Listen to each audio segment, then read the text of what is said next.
Tudo bem, Diego? Aqui é o Rubens Santana, professor da SPM, escritor, palestrante.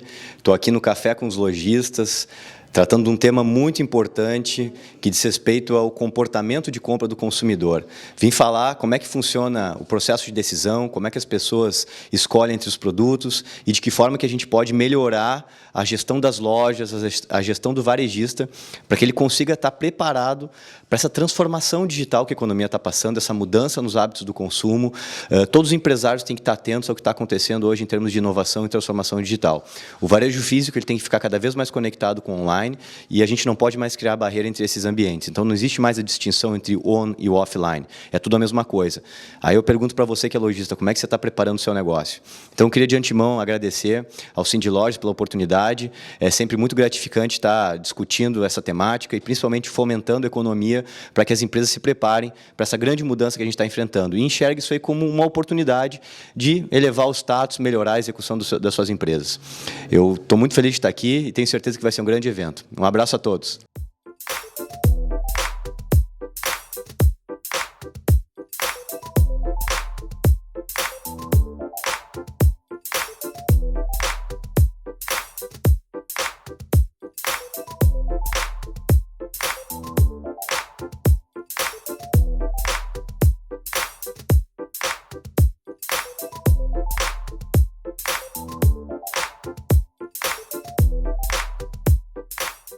Olá, Diego, tudo bem? Mais um Café com Lojistas aqui no Cindy Lojas hoje com o Rubens Santana falando sobre marketing estratégico. É um prazer receber o nosso palestrante aqui e receber nossos convidados, nossos associados que vêm aqui para buscar conhecimento, que é isso que o Cindy Lojas faz, né? É a missão do Cindy Lojas, transmitir conhecimentos aos associados. Então, mais um Café com Lojista aqui. Esperamos que todos saiam daqui melhor do que entraram neste evento. Tenho certeza que o Rubens é um palestrante de alto nível, vai transmitir grandes conhecimentos para que a gente possa usar no dia a dia, nas nossas lojas, no nosso negócio, na nossa vida. Então, peço que aproveitem, que prestem atenção, que participem do nosso Café com Lojistas, que acontece todos os meses. Este evento hoje está aqui na sede, na Andradas 1234, no andar. E nós temos também os cafés com lojistas itinerantes, que acontecem todos os meses em lugares diferentes. Então é importante prestar atenção nas redes sociais do Cindy Lojas e buscar o conhecimento, que é o que nós vai fazer diferente nesse mercado. Aproveite a oportunidade, Diego, para convidar todos os teus telespectadores para participarem da nossa 7ª Feira Brasileira do Varejo, a FBV, que acontecerá dia 28, 29 e 30 de maio nas dependências da Fiergs. Juntamente com a feira, nós temos também o nosso Congresso Brasileiro do Varejo, a 7ª edição, com mais de 30 palestrantes, nomes muito interessantes, com assuntos de extrema importância para todo o varejo. Nós solicitamos que quem ainda não fez sua inscrição, que faça sua inscrição, entre no site da www.feirabrasileiradovarejo.com.br, veja lá as oportunidades. Este ano nós temos uma condição muito especial, é parcelado em até 6 vezes no cartão de crédito, quem quiser participar. Então não tem desculpa não participar da nossa Feira Brasileira do Varejo e também do nosso Congresso Brasileiro do Varejo, que vai acontecer no final de maio, aqui em Porto Alegre, na Fiergs. Então, mais uma vez, convido todos a participarem e acompanhem o Cindy Lojas nas redes sociais, que sempre tem novidades, sempre tem assuntos novos de interesse do varejo de Porto Alegre e do Rio Grande do Sul. Muito obrigado.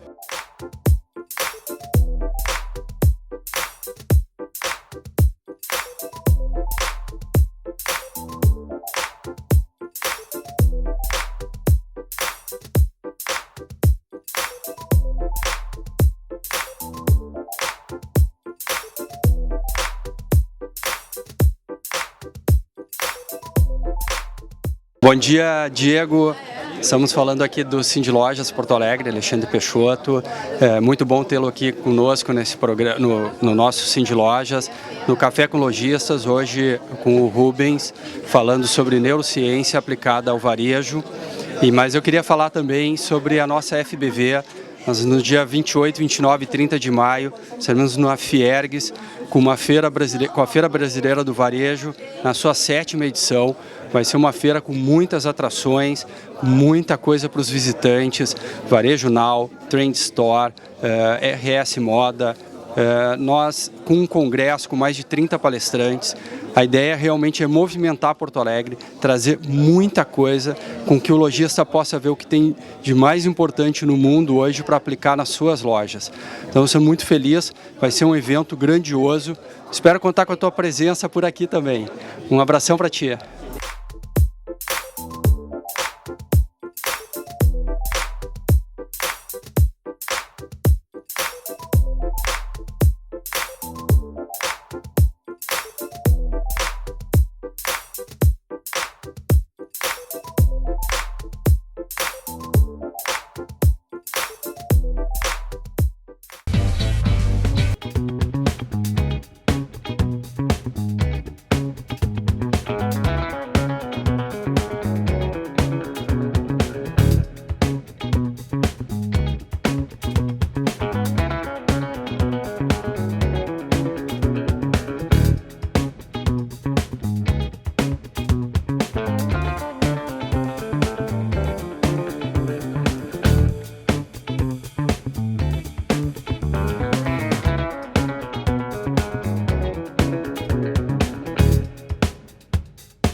São diversas categorias, diversos formatos. Nós temos a microempresa, temos centrais de compras, ou seja, é feito um estudo de diversos formatos de loja para que realmente os mais eficientes, os mais rápidos realmente possam ser os grandes homenageados. É um dia de festa, um dia de comemorar, um dia de brindar o sucesso do trabalho, o reconhecimento de todos. E o setor, ele é o termômetro da comunidade, ele é um termômetro do povo brasileiro, os mercados sempre querendo mais, oferecer mais produtos e serviços. E é isso que nós estamos fazendo aqui, homenageando as empresas que se diferenciaram.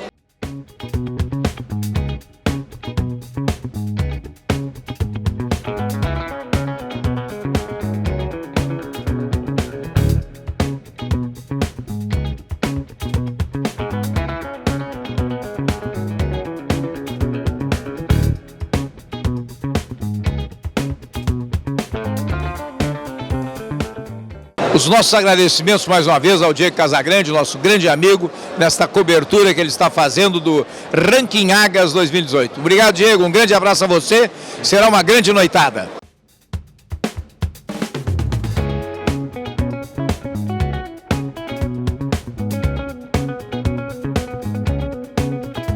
Prazer estar participando da Opinião Livre com o Diego Casagrande, essa grande noite de consagração dos supermercados gaúchos. Hoje um setor que recebe 4 milhões de pessoas em suas lojas diariamente só no Rio Grande do Sul, um setor que registrou um crescimento de 5,2% no ano passado e que está sendo coroado com essa grande noite de resultados positivos com os agraciados do Ranking Agas 2018. Então é um prazer estar recebendo o Diego Casagrande e sua equipe desse grande evento que já é consagrado como um dos maiores prêmios do varejo brasileiro.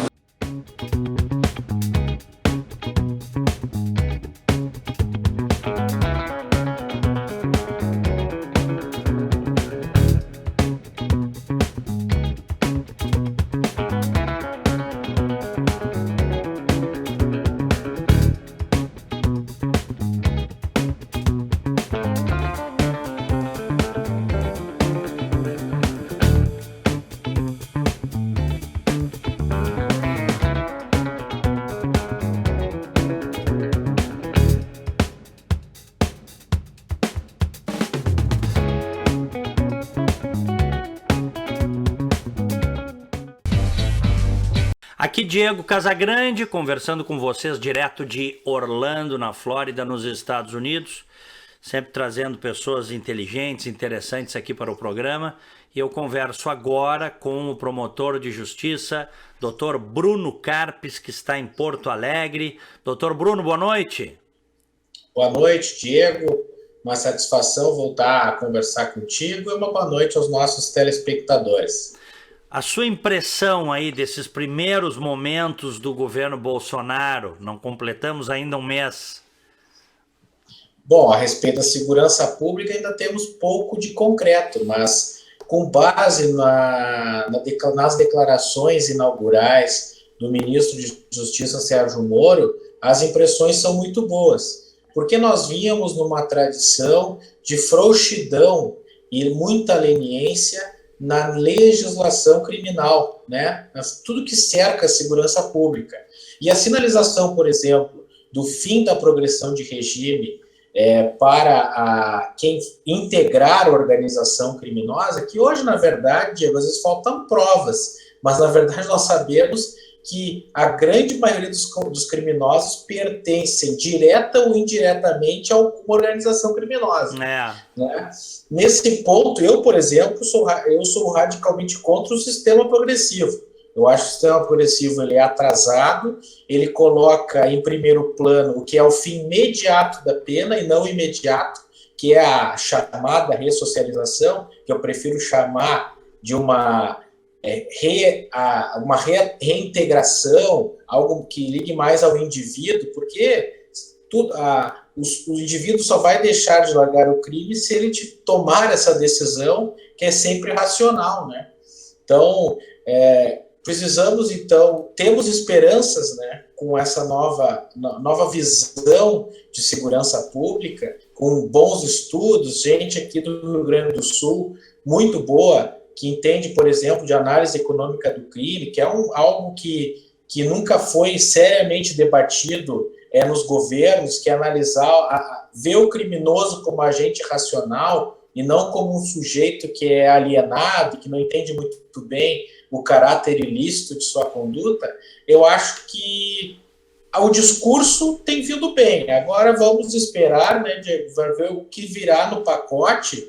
E o governo tem desafios imensos, porque nós temos hoje no Brasil uma mentalidade que vê o processo penal não como uma proteção social, mas sim com o seu principal objetivo, a proteção de garantias do réu, né? Quando devia haver um equilíbrio sempre entre a proteção da sociedade e a proteção do réu, que também é um cidadão. Então se dá uma interpretação de garantias que extrapolam os países que têm tradição muito mais liberal que a nossa, né? Mostrando assim um certo desequilíbrio. Além disso, por exemplo, acho que eu não desconheço outro caso em outro país que o seu Supremo considere o sistema progressivo como único constitucionalmente possível,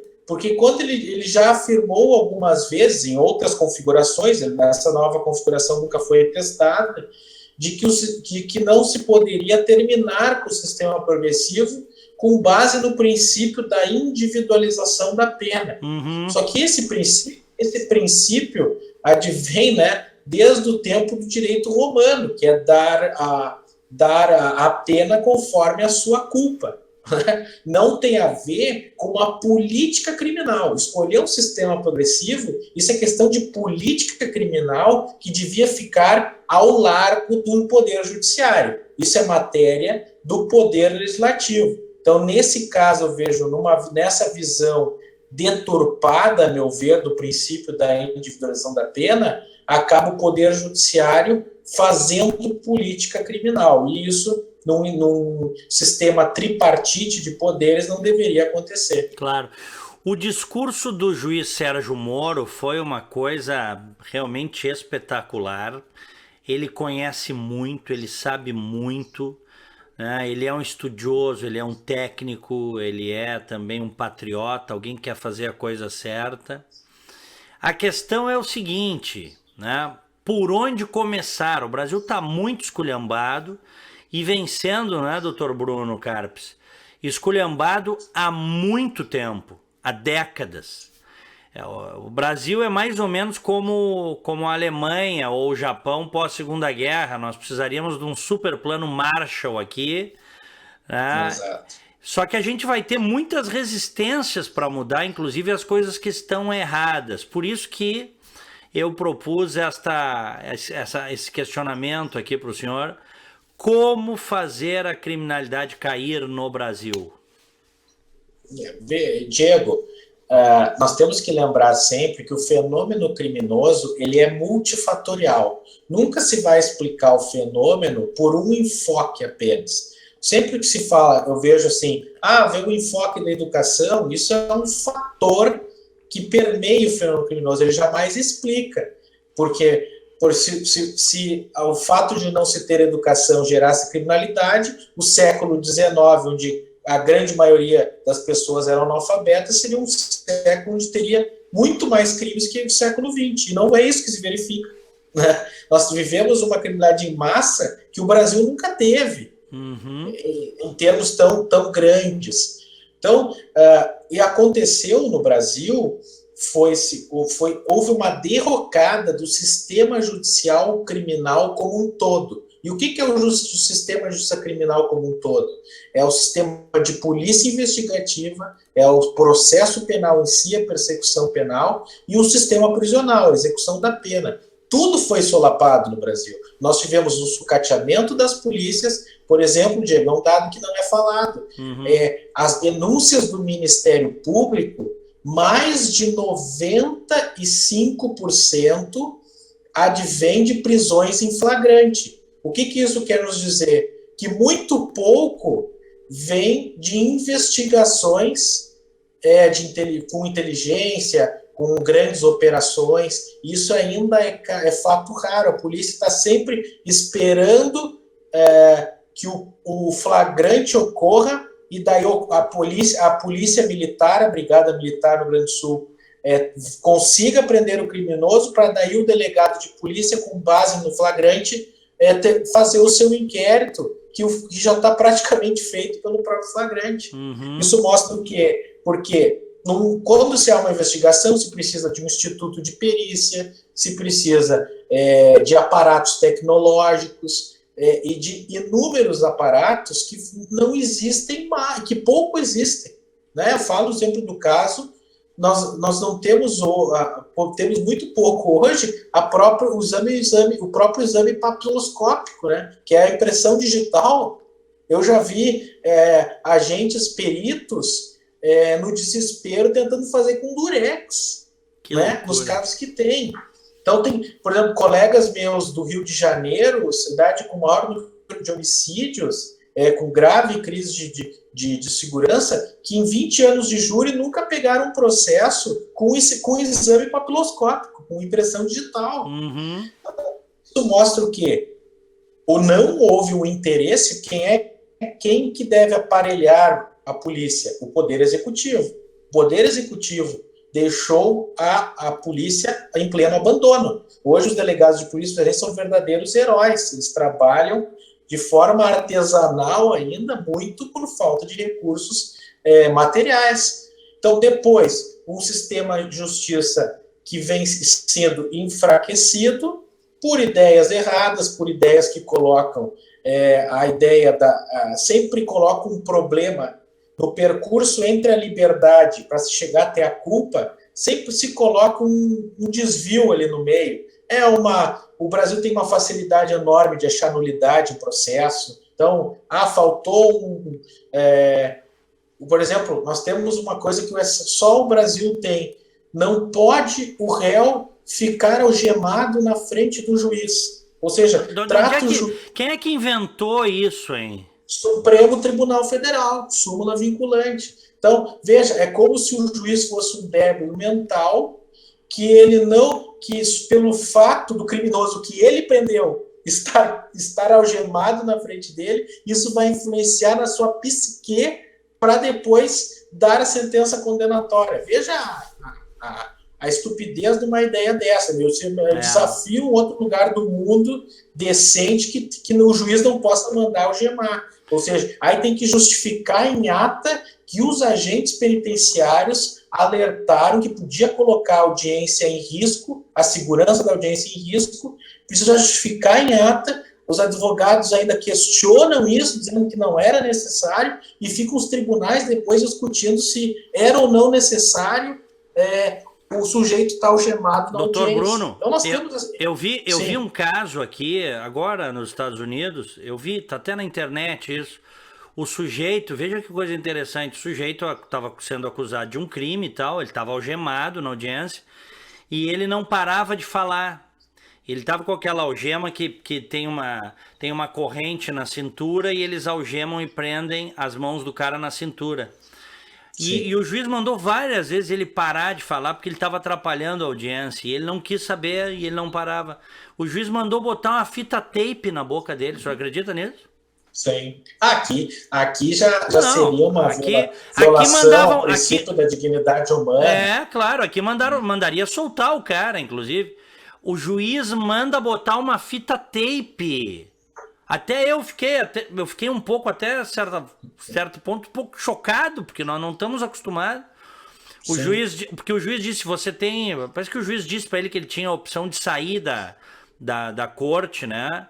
E ele não quis, tal, então para você ficar vai ser assim, mandou botar, vieram os caras e botaram, tá aí, bota no Google que vocês vão ver. Então é muito diferente, o que não quer dizer que o sistema legal e penal americano não tem as suas falhas e seus problemas, e tem. Com certeza. E tem. Só que o nosso tá muito esculhambado, né? O nosso sistema tá em escombros, não é isso, doutor Bruno? Depois nós temos 4 instâncias, e ninguém luta para terminar com isso, aí ficam, porque justamente é um bom interesse as bancas, algumas bancas, protelar ao máximo o processo, tentando arranjar uma prescrição, tentando protelar o tempo de pena, quando o início da pena, etc. E assim, quando se consegue acabar um processo, depois tem um sistema prisional ou que falta vagas, ou que é muito leniente, que permite que as organizações criminosas comandem o ambiente prisional. Por exemplo, hoje eu vi um vídeo, Diego, no Ceará, agora com essa crise do Ceará, na verdade se descobriu que é um dos estados que mais dá regalias aos presos. Então se entrou numa cela de um dos líderes narcotraficantes ou narcoterroristas até, né, como o governador Witzel vem dizendo, chamaram de suíte prisional. Aí se entrava na cela dele, tinha 2 armas 9mm, 250 mil reais, geladeira Brastemp duplex com cerveja, refrigerante, frutas, energético e todo tipo de regalia. Ele tinha aparelho de academia dentro da cela dele. Como é que se chegou nisso? Por quê? Porque nós aprendemos que para os governos e alguns juízes e alguns promotores também resolveram negociar com o criminoso para não haver uma grande rebelião e um morticínio dentro da área do Estado. Ou seja, o que o Estado está dizendo? Aqui no meu espaço de território, mortes não podem acontecer e nós vamos negociar. Agora, lá na rua, o problema é da sociedade, do território, das pessoas que moram no território que vocês dominam. Aí não é problema aqui do nosso sistema prisional, é um problema que é terceirizado. Vejam como se desvirtuou o papel do Estado nessa questão. Né? Porque, assim, até os liberais mais ferrenhos, que não querem pouca intervenção do Estado, concordam que se algo que não dá para abrir mão do Estado é o sistema de persecução penal. Sem dúvida. Né? Então, é algo que, assim, digamos, 95%, se for fazer uma pesquisa, 95% da sociedade jamais abriria a mão que o Estado abdicasse da proteção através do sistema penal, né, do sistema de penas. Então, essa situação... Então, nós temos um problema, por isso eu falei tudo isso, Diego. Na verdade, eu tento fazer um diagnóstico, mas é que eu venho participando de palestras, de simpósios, e eu tenho visto o problema que é o erro no diagnóstico. Então, eu digo assim, como é que nós vamos curar um câncer dizendo que há uma virose e dando aspirina para esse câncer, para curar esse câncer? Ou não, precisa de homens corajosos e que digam ao criminoso, ou se cumpre a lei, ou o senhor estará sujeito a receber a força do Estado. Como dizia o saudoso Tobias Barreto, o direito deve ser a força que domina a força. O juiz Sérgio Moro disse recentemente que o crime organizado não tem como vencer o Estado organizado. O problema é que... É ou não é? O problema é que o Estado está muito desorganizado. Demais. O senhor... Então vamos lá, doutor Bruno. Como fazer a criminalidade cair? O senhor falou em presídios, né? Tem que construir presídios. Nós precisamos, por exemplo, em todos os estados, ter estabelecimentos apenas de RDD, o regime disciplinar diferenciado. Tá. Ou seja, essa coisa, o Rio Grande do Sul tem que fazer uma grande operação para deslocar chefes de organizações criminosas para outros estados que têm presídios federais. Não, todo o estado deveria ter um presídio, uma penitenciária só para RDDs, ou seja, celas individuais ou no máximo com 2, em sistema totalmente fechado, sem contato com o mundo externo, com parlatório, até com o advogado. Se está condenado definitivamente, deve ter um tratamento diferenciado. Ele não vai falar com o advogado mais para discutir as questões do seu processo, ele está condenado definitivamente. Então, o que ele quer falar com o advogado? Né? Tem que passar por um filtro. E sem contato físico, para não passar nenhum tipo de objeto e também não passar ordens. Porque o que nós temos? Sem esses grandes chefes perderem o contato com o mundo externo, nós não temos como tirar a sua influência no mundo externo. Então, eles continuam cometendo crimes enquanto estão presos, ou seja, como mandantes. Então, isso tem que terminar. Isso é através do regime disciplinar diferenciado. Também aparelhar a polícia, os órgãos periciais, né, com recursos humanos, recursos materiais, fazer uma reforma ampla no processo penal, por exemplo, aproveitar essa famigerada audiência de custódia, que é uma vergonha, porque o que uma coisa que a audiência de custódia comprovou que dá para fazer? Tornar o nosso procedimento mais célere. Porque se o juiz tem que marcar uma audiência para ele em 24 horas obrigatoriamente, por que não pode marcar em 5, 10 dias uma audiência de instrução de um flagrante, por exemplo, onde as testemunhas estão com o relato quente na memória, as vítimas ainda estão com a indignação, com o calor da injustiça que sofreram, e logo depois serão liberadas para esquecer daquele crime rapidamente, né? Como em países mais decentes. Nós podemos, então, fazer um procedimento sumaríssimo. Por exemplo, imagine uma condenação em 30 dias de alguém que cometeu um crime flagrante, foi preso em flagrante. Eu sempre conto a história do juiz em Quaraí que prendeu um uruguaio que cometeu o crime ali em Quaraí. E ele foi no presídio 20 dias depois e o uruguaio perguntava a ele: doutor, e a minha condenação? Porque no Uruguai a condenação vem rápida quando é preso em flagrante. E aí o juiz tentando explicar para ele que sequer havia uma denúncia formalizada contra ele. Ele estava preso ainda sem o processo ter iniciado. Vejam, e o Uruguai não entende. Não, quer dizer que eu vou ficar preso assim, sem saber a minha sentença, quanto tempo eu vou ter que cumprir, afinal, etc. Então, vejam. Então, vejam quantas coisas nós temos que mudar, né, Diego? Então, a principal reforma legislativa para mim é o sistema de penas. Sistema de penas. Nós temos que tornar o sistema penal, o crime não pode mais compensar, não pode mais ser um convite ao criminoso.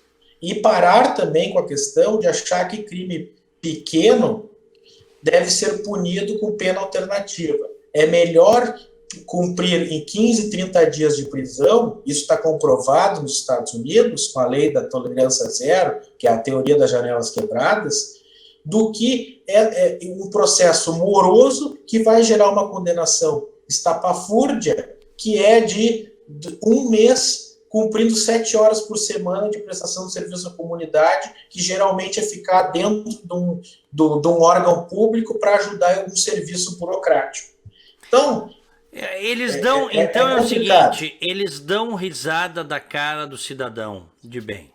Exato. Porque com essas penalizações aí que o senhor explicou, na boa, isso não contém o crime em lugar nenhum do mundo. Não contém, quando se conta, eu contei isso pro chefe de polícia de Los Angeles, ele achava que eu estava me expressando mal em inglês, que eu estava fazendo alguma coisa errada. Eles não acreditam, eles realmente não acreditam. É por isso que o Brasil...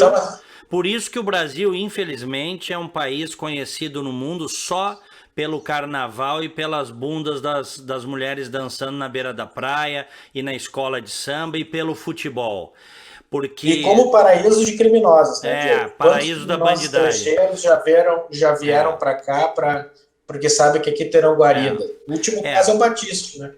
Exatamente, que foi, olha, a Bolívia nos deu uma bufetada na cara, a Bolívia, hein, extraditou rapidinho o cara, né? E Diego, pegando o gancho, uma coisa que foi falada pelo Sérgio Moro é o chamado, tecnicamente nos Estados Unidos, de plea agreement, né?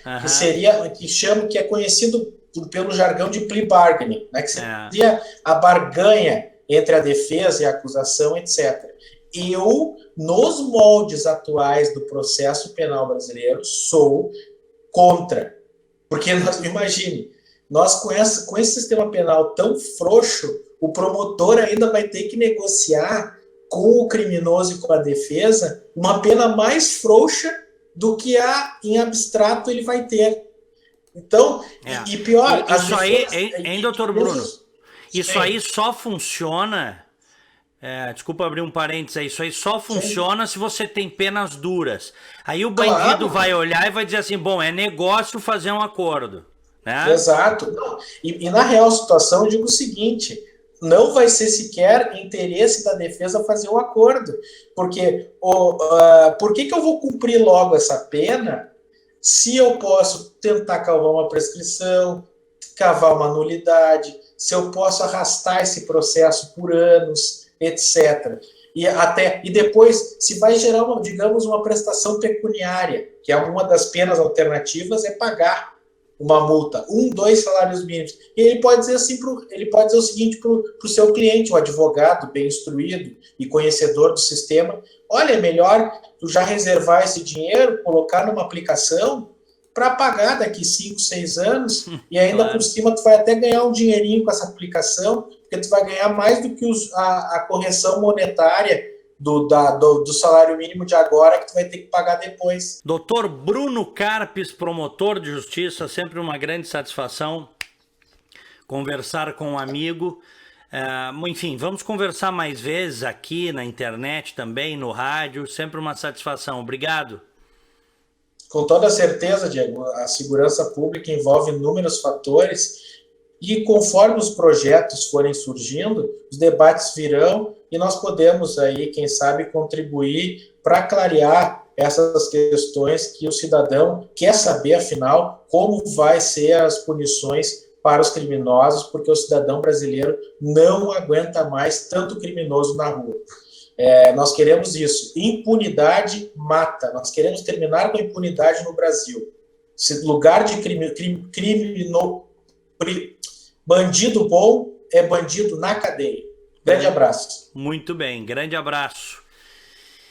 Este é o meu convidado de hoje, desta entrevista. Este é o programa Opinião Livre, comigo sempre, fazendo as entrevistas direto aqui dos Estados Unidos.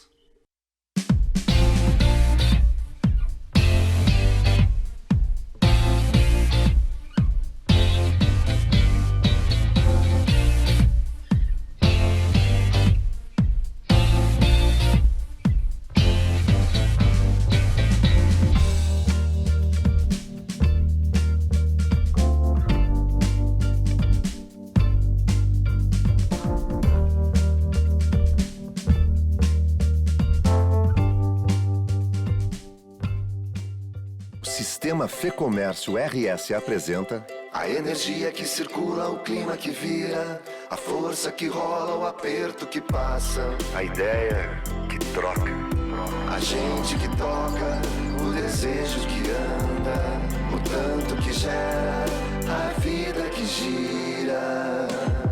Sistema Fê Comércio RS. Com você, a gente faz a economia girar. Com você, a gente faz a vida se movimentar.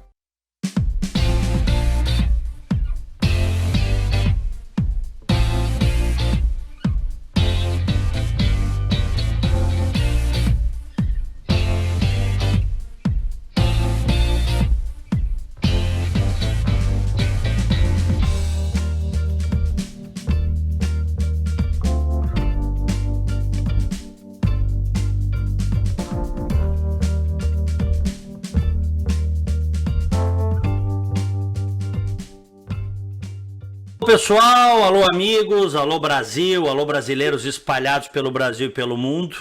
Boa noite, sejam muito bem-vindos. Aqui Diego Casagrande conversando com vocês, direto de Orlando, na Flórida. Vamos abrir esta live da noite, em que nós vamos falar disso que, quem sabe, pode ser uma nova era na política externa brasileira, com este encontro histórico entre o presidente Jair Bolsonaro e o presidente Donald Trump. Alô, Fernanda Bart, cientista política, jornalista, boa noite. Boa noite, Diego. Boa noite todo mundo que está nos acompanhando. Que dia maravilhoso, hein, Diego? Que dia histórico. Nós estávamos comentando hoje de tarde, já no programa de rádio. Que dia! Parece que a gente viveu para ver isso acontecer. Quem diria que em 2016, 2015, final de 2015, a gente é envolvido com toda aquela questão do impeachment da Dilma, que só saiu em 31 de agosto de 2016. Quem diria que a gente ia presenciar um momento como esse? Um presidente do Brasil, lado a lado com o presidente dos Estados Unidos, discursando, sendo valorizado, né? E aí com uma série de possibilidades de desenvolvimento econômico e de acordos que se mostram possíveis, né? Eu acho que realmente a gente entrou numa nova era das relações internacionais do Brasil, e do Brasil que vai voltar, sim, a crescer com muito otimismo e valorizado, né, Diego? Vai subir até a autoestima do país com isso tudo. Muito bem. Ele está tomando um chimarrão lá, porque eu vi o administrador de empresas, tá aí, ó, mostrou o mate, Leonardo Granzotto. E aí, Granzotto, tudo bem? Tudo bom, Diego? Tudo bom aí, o pessoal que está nos acompanhando. Um abraço aí para a Fernanda mais uma vez, né, Fernanda? Hoje foi um dia daqueles para a gente guardar para a história. Poder ver o presidente do Brasil chegando nos Estados Unidos com uma proposta para levar o país para frente de verdade. Na verdade, o que a gente está vendo o Brasil fazer é trocar o seu grupo de amigos, né? Uhum. Que grupo de amigos a gente tinha até tempo atrás? O Fernando estava comentando, 2015, era o nosso grupo de amigo que tomava empréstimo e dava calote para fazer aeroporto na África, amigo que fazia metrô na Nicarágua, um amigo que fazia porto em Cuba, né? E amigo que entrava junto em sociedade para fazer refinaria, Abril e Lima, dava calote e a gente está lá com aquela bronca. Esse era o tipo de gente que estava associado, esse era o tipo de progresso que a gente estava vendo. E hoje a gente está enxergando o Bolsonaro ser recebido pelo Trump lá nos Estados Unidos com propostas e com promessas de intenção que fazem a gente sonhar bem alto. A gente tem que ficar, obviamente, sempre alerta, mas assim, as perspectivas são muito boas. O plantio que está sendo feito é excepcional. Muito bem.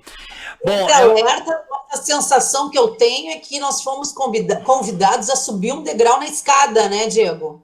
Pois é, eu quero te ouvir sobre isso. A pergunta que eu estou propondo para vocês, depois desse encontro histórico entre o presidente brasileiro Jair Bolsonaro e o presidente americano Donald Trump, há uma nova era na política externa brasileira, é isso? Comente, por favor, Fernanda.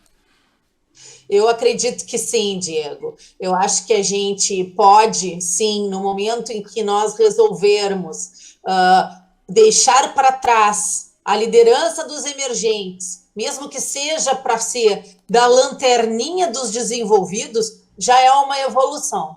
Tá? Eu não vejo nenhum problema nisso. Essa foi uma das maiores críticas que a gente ouviu durante o dia de hoje na grande imprensa, era de que esse seria um dos pontos negativos. Bom, eu não vejo como um ponto negativo, né, tu participar de um clube dos desenvolvidos, onde tu vai começar a ter novos parceiros de negócios, tu vai ser mais valorizado. Inclusive, eu separei alguma coisa aqui muito importante que mostra a nova era bem direitinho, Diego. A questão que o Chile já faz parte da OCDE há bastante tempo, né? E junto com o Chile, o México também já faz parte. E eu queria aqui que eu destaquei algumas das coisas que aconteceram de positivo com o Chile depois que ele entrou para a organização, né? Eles tiveram um ganho muito grande, o PIB teve uma elevação muito grande, tá, do Chile desde que ele entrou para essa organização.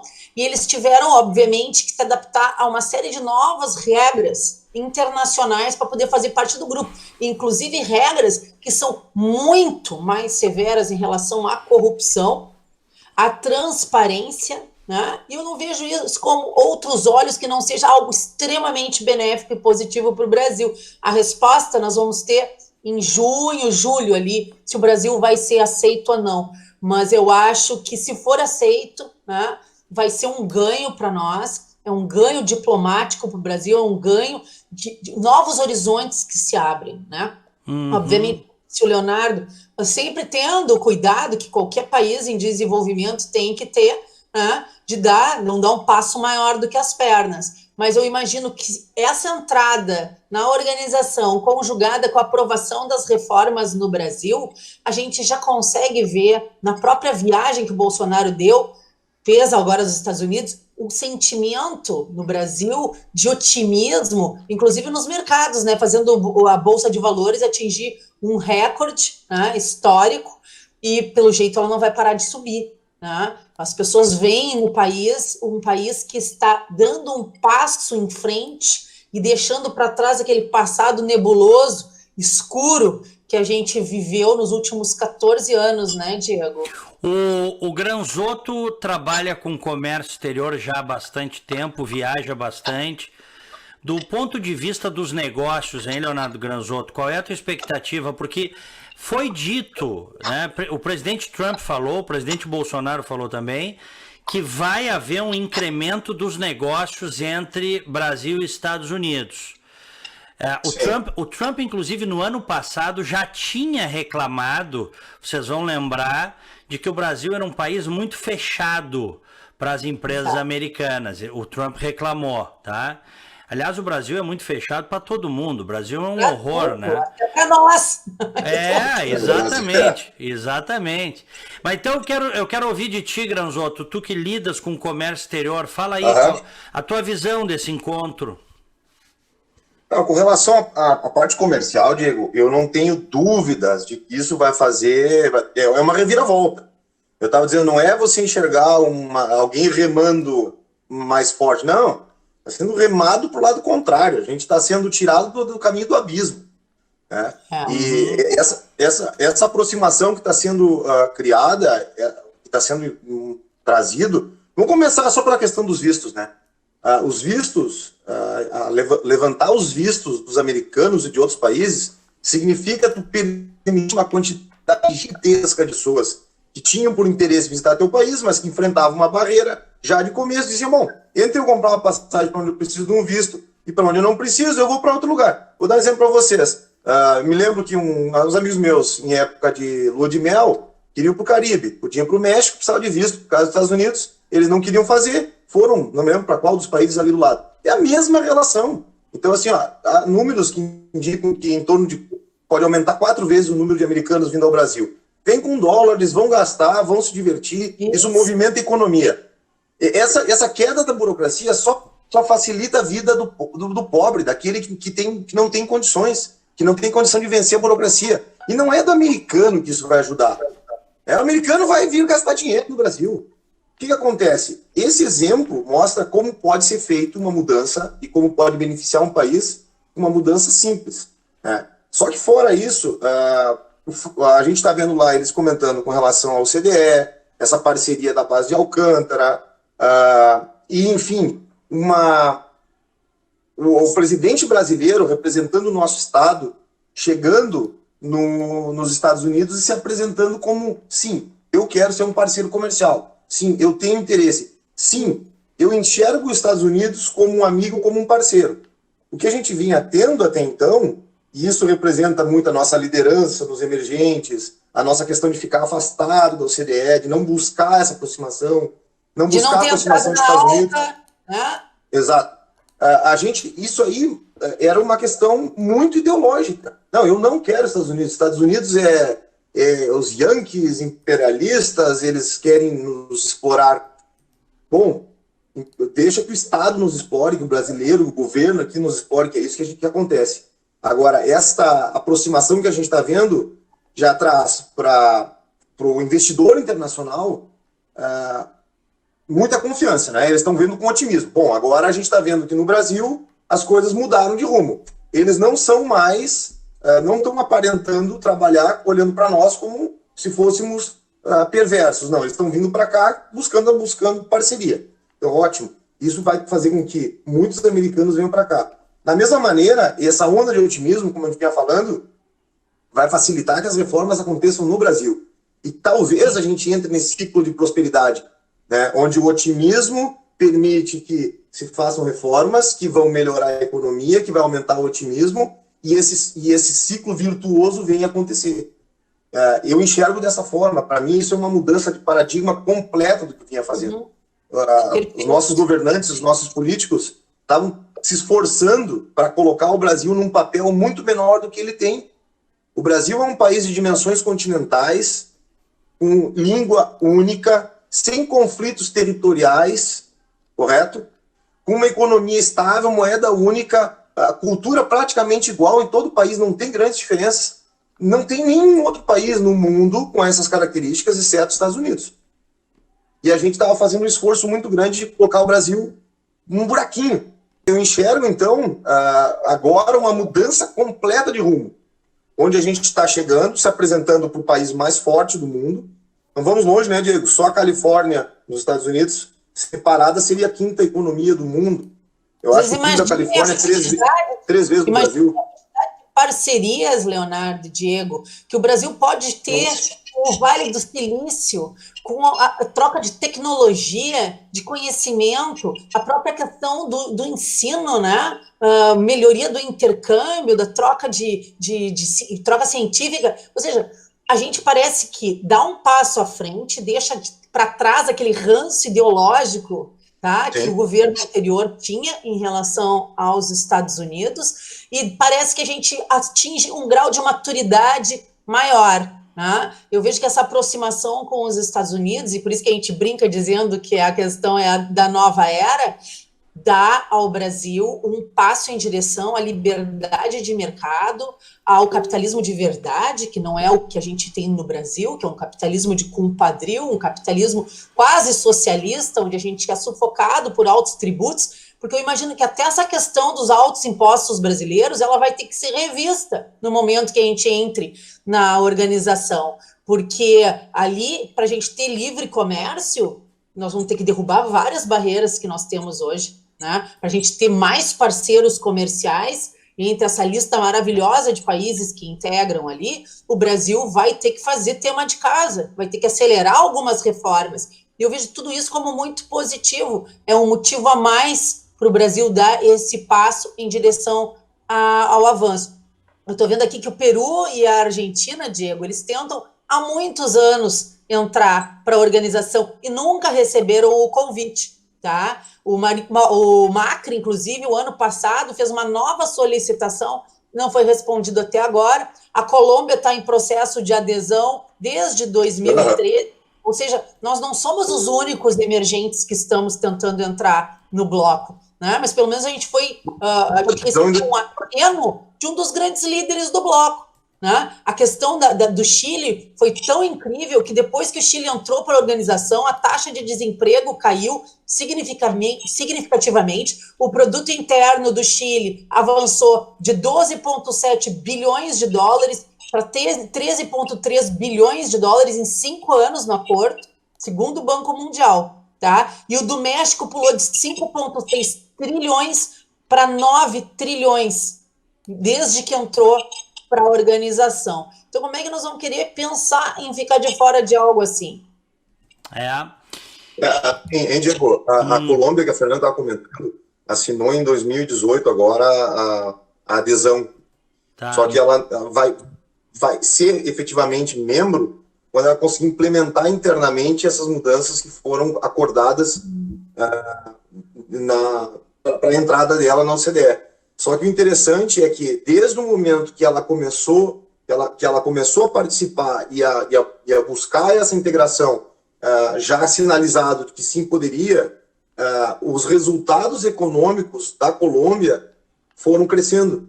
Ou seja, ela foi recebendo cada vez mais apoio, cada vez mais interesse, cada vez mais empresas internacionais, enfim, investimentos, olhando para a Colômbia como um bom mercado. Por quê? Porque ela estava no caminho de ser filiada, ser membro da OCDE.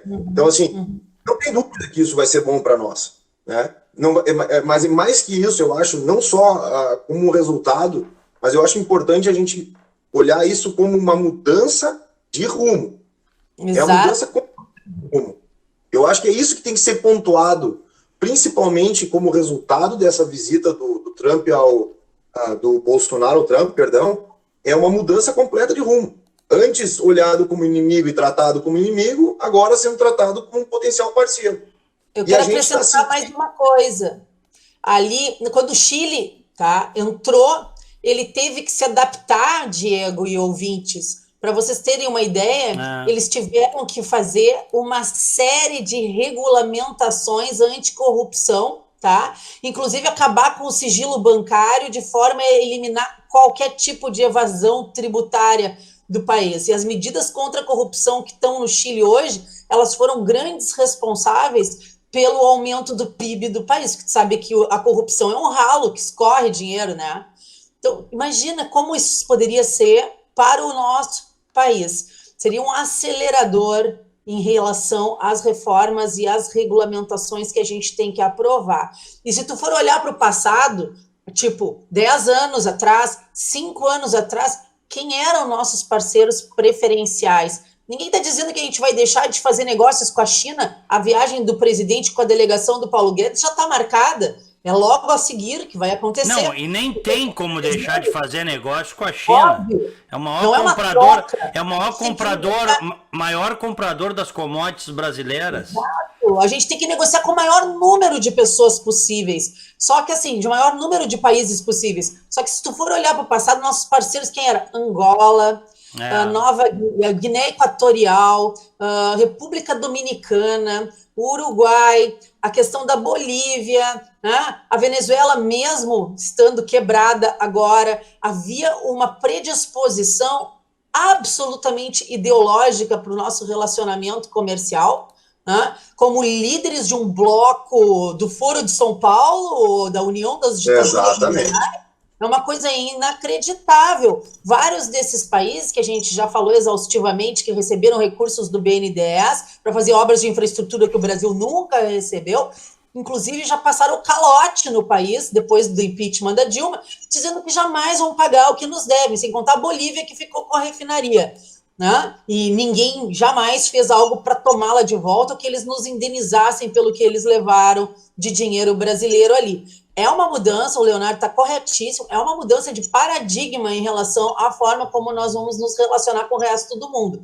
E eu vejo muito positivo que isso é, sim, uma sinalização muito poderosa para investimento internacional e nacional, para gente que quer liberdade de comércio, mercado livre, para que gente que realmente acredita que o Brasil, sendo um país mais liberal na economia, vai sim ter muito mais desenvolvimento econômico e desenvolvimento sustentável, né? Não tem outra forma de erradicar a pobreza no país. Tem um monte de gente que não sabe qual é de onde veio a organização, né? Ela foi criada em 48, né, como uma forma de reconstruir a Europa no pós-guerra, de viabilizar o Plano Marshall ali. E desde então ela foi recebendo novos adeptos, né? Hoje é responsável por 80% do comércio mundial. Como é que a gente ficou tanto tempo longe disso? Eu me lembro que o Celso Amorim, na época do governo Lula, achava um disparate pensar em entrar, porque para ele bastava ser o líder do Mercosul, né? Coisa que a gente sabe que esse bloco do Mercosul nunca deslanchou, nunca deixou de ser um mercado comum para se transformar numa união, como a União Europeia, no caso. Nunca conseguimos derrubar as barreiras tarifárias verdadeiras que existiam entre os países do Mercosul, ou seja, ficar preso ao Mercosul apenas é algo que não tem como, asfixia o país em termos de comércio internacional. A gente já vinha sentindo essa necessidade de ampliar os horizontes do país, né? Tá bem, obrigado a todos aí pelo prestígio, pela audiência. Grande abraço a todos, fiquem com Deus. Tchau.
Sistema Fecomércio RS apresenta a energia que circula, o clima que vira, a força que rola, o aperto que passa, a ideia que troca, a gente que toca, o desejo que anda, o tanto que gera, a vida que gira. Sistema Fecomércio RS. Com você, a gente faz a economia girar. Com você, a gente faz a vida se movimentar.